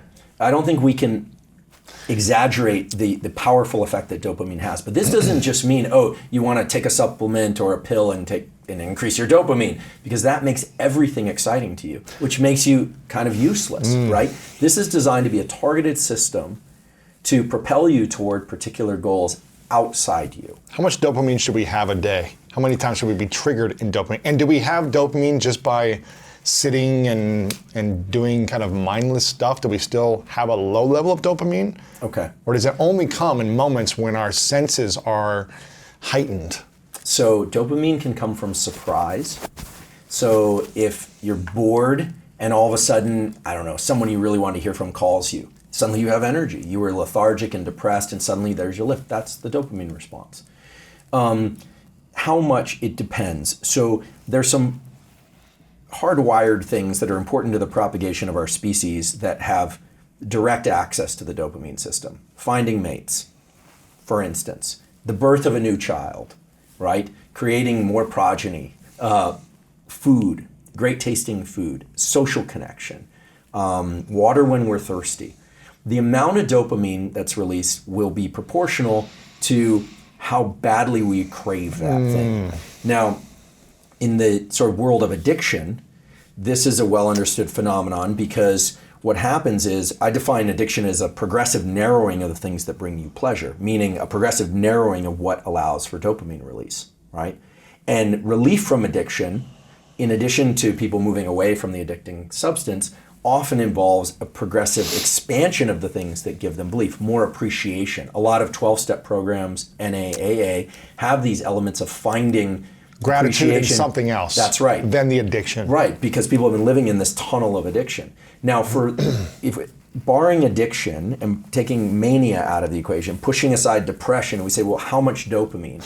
Well, throughout your day, what will happen is, if you're used to succeeding at certain things, one, you have to be, I'm not talking to you particularly, but one has to be a little bit cautious to continue to pick up those dopamine rewards. So $100 to you at one point in your life probably meant a lot, a nice crisp $100 bill. Later in life, it might not get you as much in life, but having an appreciation for the fact that you have money at all, if you understand that dopamine release actually gives you energy to continue to pursue more of what you want, then you start to think of dopamine as not just an endpoint, but a way to propel you forward. So that's why gratitude, and sorry, I didn't mean to cut you off, but that's why gratitude and appreciation is important, because ultimately you don't want to be delighted by everything, but you also don't want to be constantly feeling as if you have nothing. The sort of ideas... lacking. That's right. I mean, the idea of abundance, I do like this concept of abundance. The idea of abundance is not that you have so much that you don't need more. It's that there's enough out there that there's plenty for everybody. And so it's very important when we're thinking about reward mechanisms in the brain that we understand that dopamine is thoughts about, movement towards, and the experience of pursuing things that are outside the reach of your skin. A partner, food, money, a career, home, a degree, car, things that are outside your reach. There's another reward system, which is the serotonin system, which is a system that doesn't put us into forward motion, but tends to make us feel good in our current position. It makes us feel calm. It's not about pursuing things, it's about feeling good with what we already have. And that the serotonin system is more activated by sense of gratitude, reflection on, I love my dog, I love my friends, I love my partner, I'm so grateful to have what I have. I have everything I need within the confines of my skin. And that's an important reward mechanism that nature has built in to balance the dopamine system. So that creates us more relaxed. And it makes serotonin, right? That's right. And it makes us invest in the resources that we already have. What do you mean invest in those resources? To look around your office at the end of the day and go, it's so great I have. Appreciate what we already have. It's appreciation, it's gratitude. It builds social bonds. Remember, these chemicals exist in us and they exist in other animals as far down as mice and dogs and monkeys. And obviously there are huge differences between humans and all the other species on the planet. Huge differences. So I'm not trying to say that we're all the same, but there are some basic mechanisms of reward for moving toward things, dopamine, and basic mechanisms of reward for helping us build social bonds with the people we already have that are fundamental to the survival of our species and fundamental to the evolution of our species. So I think that when we think about rewards, we want to be able to access both. We want to be in pursuit, but we also appreciate what we have. Absolutely. And the two balance each other, and they actually reset each other. And this is often why people who are in rabid pursuit of a medal or money or a big IPO or to set up their company, they get there and then they go, now what? I'm depressed. They didn't, exactly. Because they didn't appreciate what they had along the way. It was always, I need this to fulfill some need within myself. They actually end up with a lot of resources that don't trigger the dopamine response anymore because they for them, it was about the pursuit. Now, attaching dopamine to the pursuit is kind of the definition of a growth mindset. Learning how to attach the dopamine reward system to effort pretty much ensures that you're going to perform well over time. Pretty much. It pretty much ensures you're going to be resilient over time, provided you can keep doing that. But in the absence of of the serotonin system and learning how to tap into the serotonin system, taking some time, whether or not it's through meditation or prayer or journaling or reflection or some combination of those, that's where you really restore the system and allow it to renew so that you can get back into the pursuit of things. And so this is why cycling rest and cycling pursuit is so vital to not just like optimal performance, which is great and performing well, but also to just enjoying life and resetting. So for instance, when serotonin is very low, people tend to feel agitated and aggressive. When serotonin, like kind of irritable. When serotonin is very high, people tend to actually have much lower levels of aggression. And if serotonin is really high, people stop pursuing goals. It can lower all sorts of basic biological functions that make people motivated. So the key is to have a dopamine system that can be accessed, to have a serotonin system that you can access. And I would say the right unit of time to think about this is across the 24-hour day. Trying to think about your whole lifetime, dopamine and serotonin is overwhelming. So I think you wake up in the morning and you assess how you feel. Too alert or too exhausted. You might do something to adjust that. You might want to spend some time in appreciation for what you have. And then yes, you absolutely should think about the things that you want to pursue. And then you should think about what brings the dopamine release that will allow you to continue to pursue. But you want to definitely think about how you can control the dopamine release and not just make it contingent on the sale someone else is going to bring you or the praise someone else is going to bring you. We all know what it's like to be in the presence of somebody that just feels good enough within themselves and doesn't constantly need things from other people. And and through a kind of a twist, those people tend to acquire more and succeed more. And oftentimes when one describes a kind of a high achiever or somebody that can do this process well, people think, oh, well, I'm terrible at that. Look, everybody struggles with this and learns how to do it. When people are delusionally lost in the sense that they're winning when they're losing, that's bad too. So the idea is, it's an average. How many days out of the week are you miserable? How many days out of the week are you feeling good? And I think most people can build up these circuits pretty quickly so that they feel good most of the time. And when they feel bad, they know how to work through that. Yeah. This is so fascinating. I want to unpack a few things. Going back to, there's a famous story about Jim Carrey where he said he would drive up Mulholland Drive here in Los Angeles pretty much every day or once a week and visualize himself acting in the main movies, the blockbuster hits, when he was like a stand-up comic on like open mic night type of stuff, right? He would visualize it and he would sit there and he'd feel the feeling as if he's on the set with the big actors, as if he's receiving the checks. And he would write himself a check, I think it was for $10 million or $5 million. And he would imagine this happening, him receiving it. And then he would go do his work throughout the day and take action on it. And he always tells his story, or it's a famous story that he said, this is what I would do. I'd visualize this, I'd think about it. I wrote a check to myself years before it actually happened, but then it came to me. And this idea of thinking, again, and you mentioned the idea of like neediness in the sense of like if someone's like too needy, then they're not going to get it. People are going to be rejecting that neediness. But when someone's comfortable in their own skin, it's almost like everyone comes to them, or things it's like they already have it. It's like they already have That's it. right. And they talk about this in the law of attraction community about when you're chasing something or you're saying you don't have it. You're like needing something, you're saying you don't have it. But when you become comfortable with where you are, things start to attract to you. And you have energy. And you have energy. And you're like a magnet as opposed to an opposite magnet resisting these things that you need and want. Pursuit is very taxing. And the reason is that there's a biochemical reason for this. It's like wandering in the desert not knowing if there's water at all.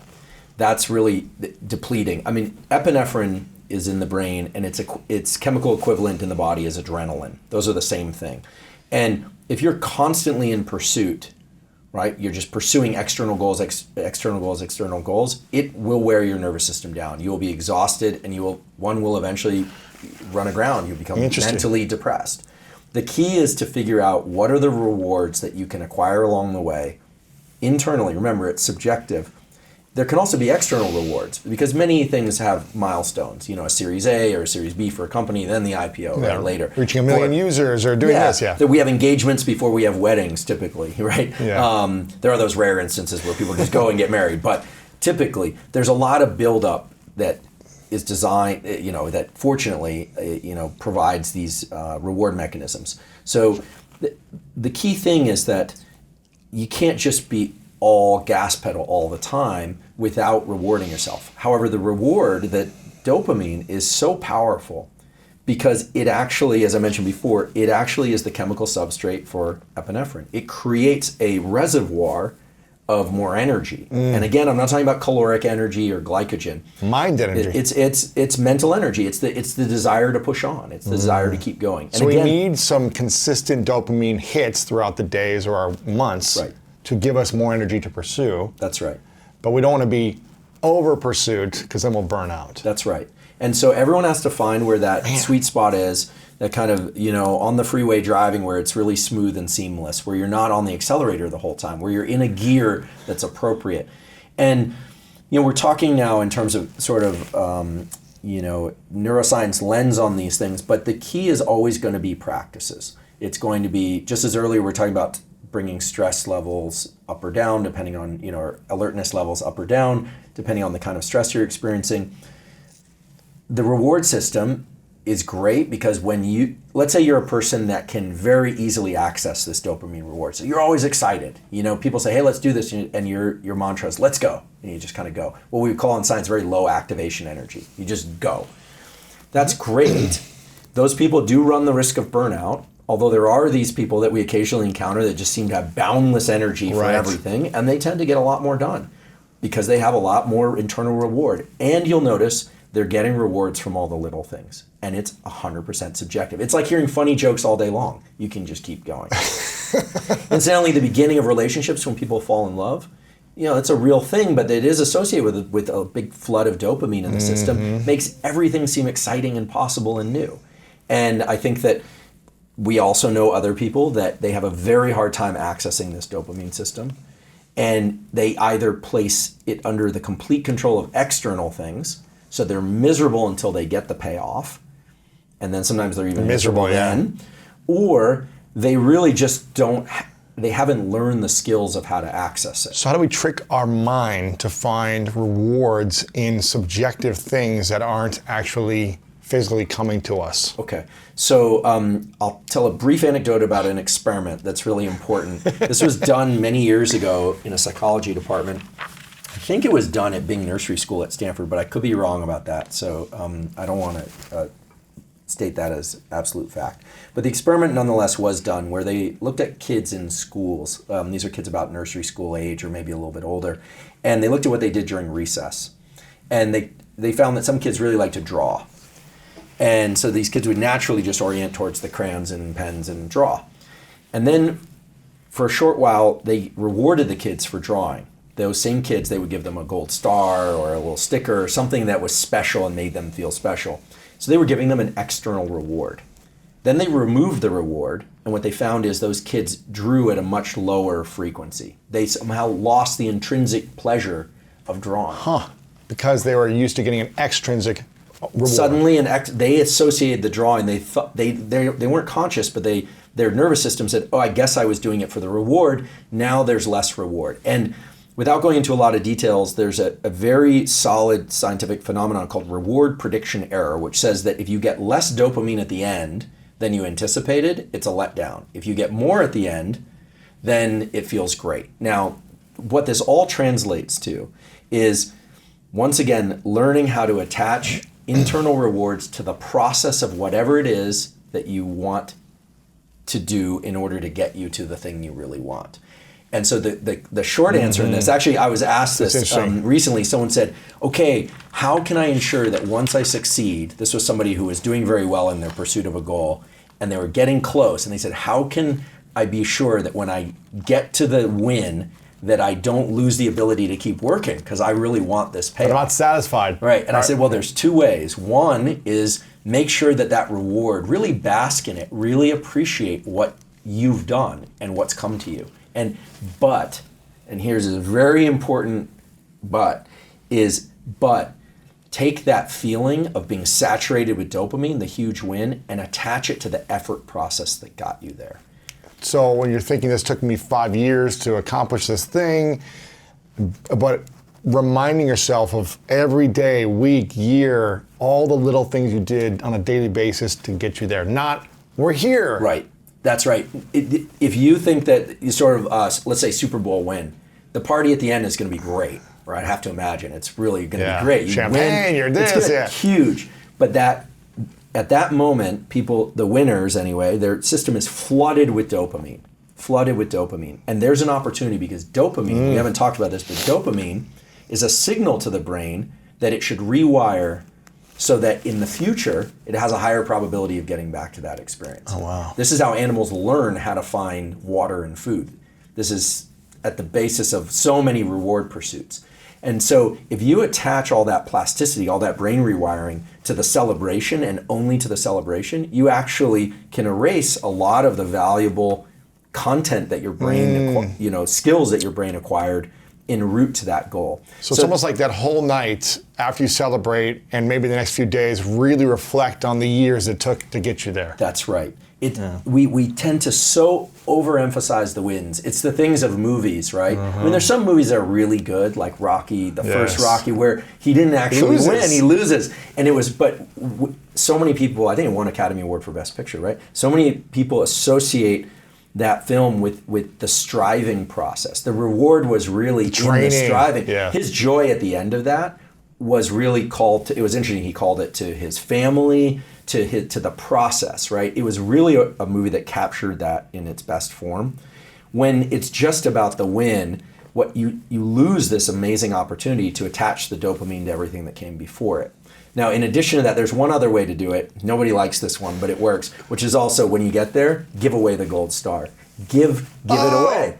And really... So you don't fixate on the gold medal all the time. And really high performers, there are a few people whose names, unfortunately, I can't mention, that I know who have done incredibly well in the Silicon Valley world. And some of them have given away a substantial portion of what they have. And everyone thought, oh, they want a simpler life and this and that. No, actually, they were just setting themselves up for the next big win.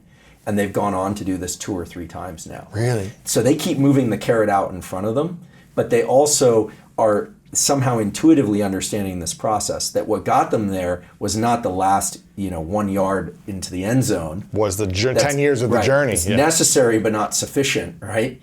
But everything that came up until then is so important. So when we have dopamine in our system and when we've taken control of that process, we want to make sure that we capture everything that led up to that.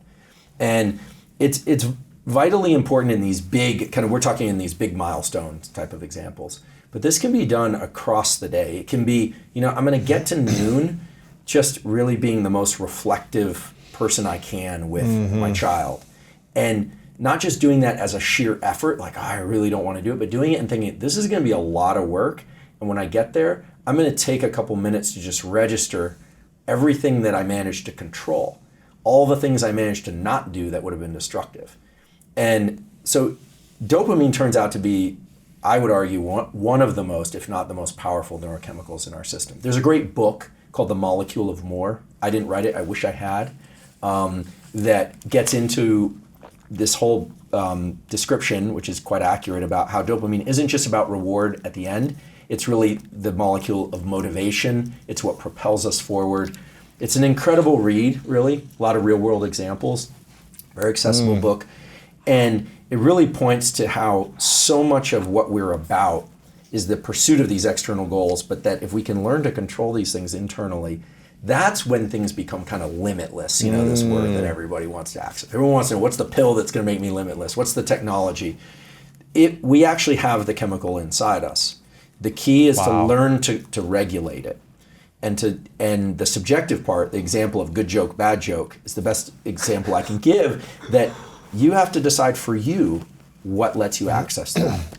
And obviously those things should be things that are not destructive to you or to other people, because that will take you down a bad path. It also, we have to understand that dopamine can be attached to the trivial, anything. I could attach it to picking up and putting down this cap for my water bottle. But the point is that if that's not attached to some other thing, it doesn't really work. Yeah. So I know that this is a little bit less concrete than like 2 inhales and an exhale. Right. I like this. But this is the way I think, I'm certain, this is the way that the mind can be trained. We can train our mind to be in pursuit and in regular wins. And this is why I think there's a lot of interest these days in like habits and habit formation. Because when you move that horizon in close and you complete something small, it's not about what you completed, it's the fact that you completed. You're engaging a circuit. It could be making your bed, it could be writing a page in your notebook. It's like a little hatch flipped open, a little dopamine got deployed. It's like people who are like list crosser offers. Yeah. They're engaging this process. So I think what I'm describing again is not completely new. People will look to different examples of their life or other people's lives and say, oh, right, that's that. But that's exactly the point. I think that's the real utility of a discussion like about neuroscience like this, which is that once you understand the mechanisms, you can start asking yourself, where does this work for me? Where does it not work for me? And how can I maneuver this in healthy ways? I'm curious, as we're getting to the beginning of the year, and a lot of people set goals for the year for themselves, or if they're ending a career, exiting a business, getting out of a relationship, they'll usually set some new type of goal for themselves. So whether it's the beginning of the year or you're just in transition and you want to set new goals, what do you think is, based on neuroscience, is the best way to set a year-long goal for yourself? Should we have 20 massive goals? Should it just be one big goal? Should we have 3 key goals? And how do we create the goal to where it drives us to perform at our optimal best and get closest to that goal, if not accomplish it? And what should we be thinking about throughout the year in order to accomplish the goal? Yeah. Well, I can give an opinion on this, but it's just my opinion. I break up my life into these 12-week, I think it was because I've always done 12-week training cycles. You're like an athlete, it's a season. So 12-week training cycles just seems manageable somehow, with the understanding that there will be setbacks and things of that sort. I think that certain goals are goals of practices that we've already mastered. So, you're trying to next level what you've already accomplished. And so those goals are going to require a lot less limbic friction, if you will. And you already know how to access the rewards. You actually can predict the rewards and when they come. You actually know what the rewards are. You've really clearly defined them. Those are goals that I think we're sort of on autopilot with. And I think everyone should probably check in at the end of the year and say, if I'm going to continue along that trajectory, it might make sense for me to set some really concrete goals. Sometimes those are quarterly, financial quarters or academic quarters, if that's what the landscape they're in. But I think that that doesn't require a lot of us except more of the same, right? But those are nonetheless growth goals. Before we continue this video, make sure to subscribe below and turn on the notification bell right now so you don't miss out on these great videos every single day. There are other goals that are very different. Last time we talked, you were learning Spanish. Yeah, right? Still learning. Yeah, great. Still learning. And there's a little bit more friction there because Very challenging. It takes more effort to lean in because when you don't already know how to do something, it's a very different goal pursuit, right? Sort of like so if I already have my business and I've been running it for a few years, you know certain practices of how to get to where you've been. That's right. And you're thinking, how do I double my business? That's right. It's different than I'm trying to learn a whole new skill goal. Right. You already know how to forage for water, Yes. as opposed to you're some young calf or some animal that needs to learn how to walk to survive. go look for water. Right. So I think one big goal of the sort that we don't actually have the skill set yet, or we're not even aware of what we need in order to accomplish it per year seems like a pretty good goal to me. So learning an entirely new language or an entirely new physical skill. But with any long-term goal, the problem is, don't focus on the destination. That's right. Well, so you have to move the horizon in, but you have to remember there's that one little pitfall, that cul-de-sac that I described, where you'll tell people, this year I'm going to do blank, and if they reward you enough, you might not do it. Remember, if you get enough dopamine... That's amazing. I'm so happy you're doing that. That's Congratulations. Right. And you say, I know I can do it, and then you sort of lose the incentive to do it. So a lot's been made out of making goals public Is it better to make them public or not? Well, so this is a question. I don't know. I think that in my case it has. For me, telling several people that I'm going to do something, because I will work very hard to avoid humiliation, the shame and disappointment. Yeah. But I tend to do that with things I really want to do anyway, but there's a strong fear element. Like I'm afraid to do this, or I'm kind of anxious about doing this. So I'll tell people, and then I'm like, okay, now I'm committed. Yeah. I got to do this. You got to do it now. And I tell people that I'm certain are going to give me a hard time. Yeah. That's just my nature. Right. And I'm not trying to prove them wrong. I'm just trying to make sure that they don't have any ground to stand on. Yeah. And that's how I do it. I think for some people, the continuation of what they're already doing, if it's feeling like a lot of work, it's feeling exceedingly challenging, and they're like, oh my God, another year of this, another 5 years of that. I think that's when you have to move the horizon in really close. I think a lot of people right now are feeling back on their heels because 2020 was such a trying year for a lot of people. So many people are recalibrating what's possible. Although many people are feeling expansion and they're really going to go forward full steam. So I think continuing in pursuits that we already have some degree of mastery over and thinking about where could I notch that up another 2 or 3%, I think that's incredibly valuable. I think that provides a lot of value to the individual, to their families, and to society, really. Because a 2% improvement of like what you're already doing is going to have an outsized effect on what other people receive, right? Even though for you, you've been down that road many times.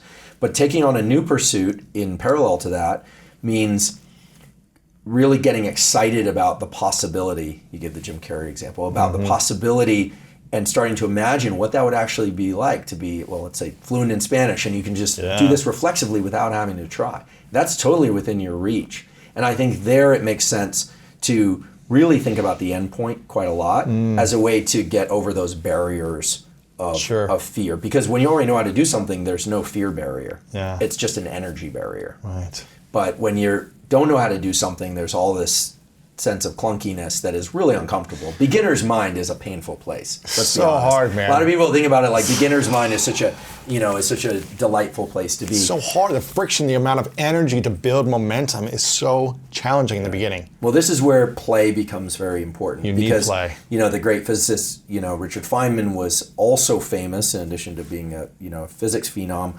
for having this sense of play. He learned to bongo drum late in life. He became an artist late in life, and he had this lightness and this kind of joyful way to approach things. Humor at oneself is incredibly powerful. Now we know the chemical basis for that.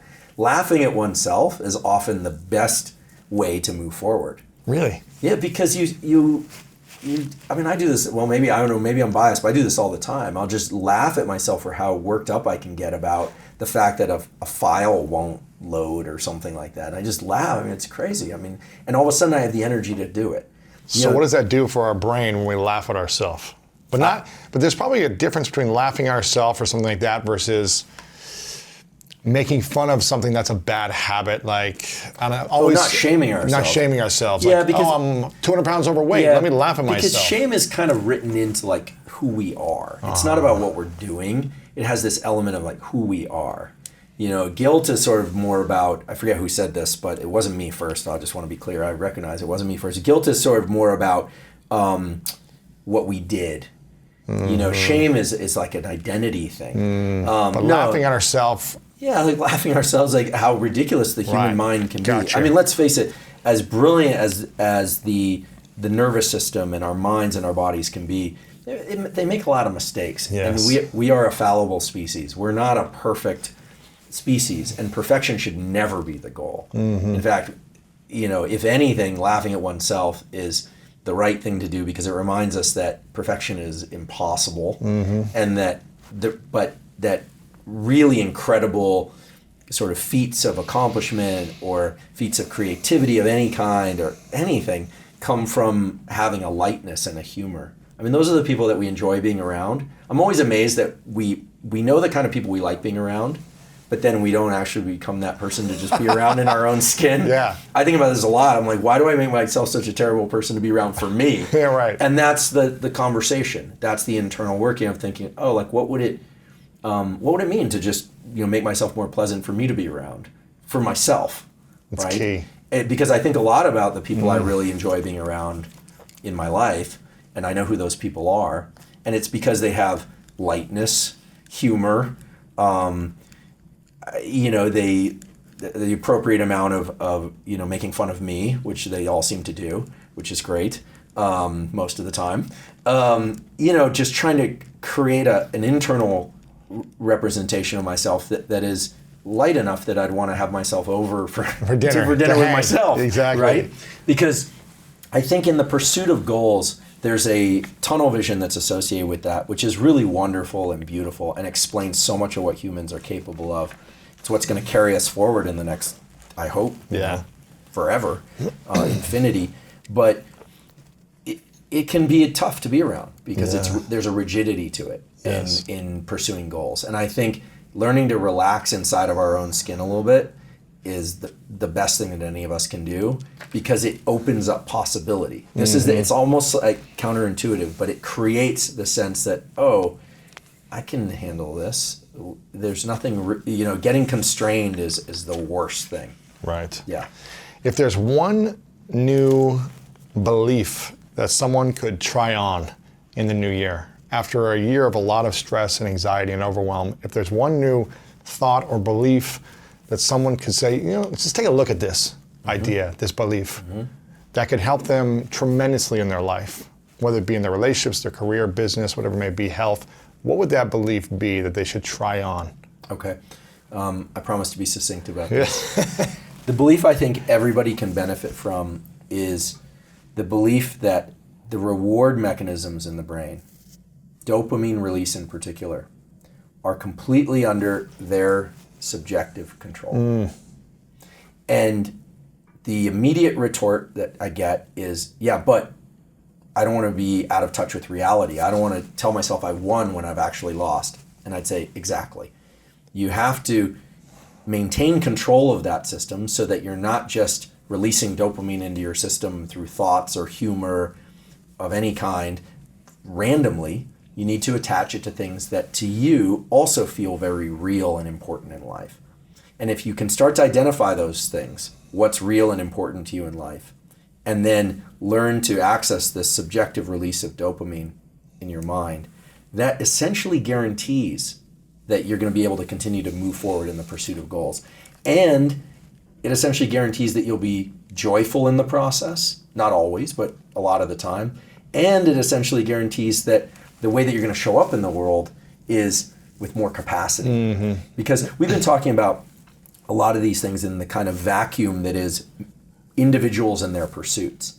But the other thing that's really wonderful to be around are people that know how to access this, because those are the people we orient to as leaders and as co-workers and as teammates. And I'm not just talking about in sports teams and in the workplace, but also in family. When we see that other people have a capacity and they're not just grinding it out, there's an interaction that happens between members of the same species where we start to feel more possibility for ourselves. And that's really, I think, what we really need, especially heading into 2021. I think, especially in 2021 and beyond, I think we really need to ask ourselves, how are we showing up for ourselves in the pursuit of goals, and what kind of process we're using and what kind of process we're demonstrating for others. I think that's really important. Yeah. I think there could be tremendous benefit. So the belief to play with is that your beliefs are under your control, that it takes some practice, and that this dopamine system is really incredibly valuable, and that you were endowed with one and you are able to use it how you like. Yeah. Don't leave it at the control and discretion of external events. This has been fascinating. I want to go for another 3 hours, but I think there's a lot to unpack here for people. So I want you to take this information, run with it, start applying it. I want to have you back on in the future because there's a lot of things I have written down that I didn't ask. And I want to dive into the neuroscience of developing powerful, intimate relationships, the neuroscience behind making more money, and what money does to the brain, whether it be good or bad, why some people view money as a bad thing and others view it as a good thing, and the neuroscience behind healing the body with the mind. So that's what I want to talk about the next time. Great. If you guys want Andrew to come back on, leave a comment below, #greatness, if you want him to come back on and talk more about some of those things and everything else that we've covered today.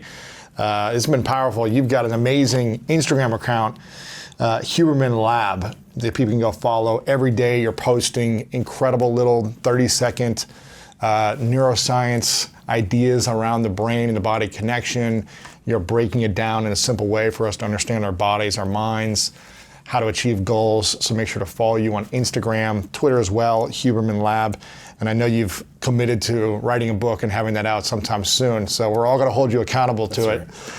I do have a... Is there a date with that coming out or no? Yeah, it's going to come out in 2021. Okay. And I'm starting a podcast, Yes. which is going to be a little bit different than most podcasts. I'm going to take a month at a time and really go deep into one topic through repeated episodes.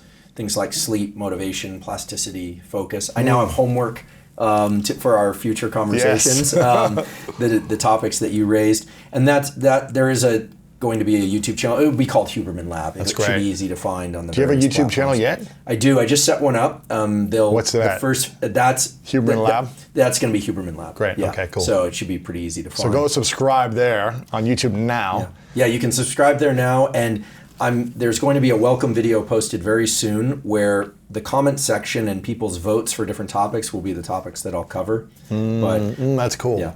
But any of those venues should be pretty easy to find nowadays. Yes. I definitely want to thank you for having me on. Of course. You always challenge my thinking very hard. I have to say, there's a hard thinking. Hopefully people will find some utility in the practices. I realize we covered a lot, and this discussion went into some more kind of challenging and complicated aspects of our neurology, but hopefully That's the goal, people will man. derive benefit from it. So That's thanks the for goal. keeping me on my toes. Of course, man. Yeah, I want to make sure people follow you. And also, if you're listening to this, we'll have some links in the show notes of the podcast, wherever you're listening, whether it be Apple Podcasts or Spotify. Or you can go to YouTube and check out. We'll have all the links in the description for also the Yoga Nidra links that you recommend. We'll have it in this channel as well. This is great, man. I appreciate it. Thanks again for coming on, man. Really appreciate it. If you're looking for more greatness in your life, make sure to check out this video right here. And also check out our free PDF, The 3 Secrets to Unlock the Power of Your Mind to help you change your life. Download it right here. If you look at high performers in these very high risk, high consequence special operations communities, they have gratitude practices.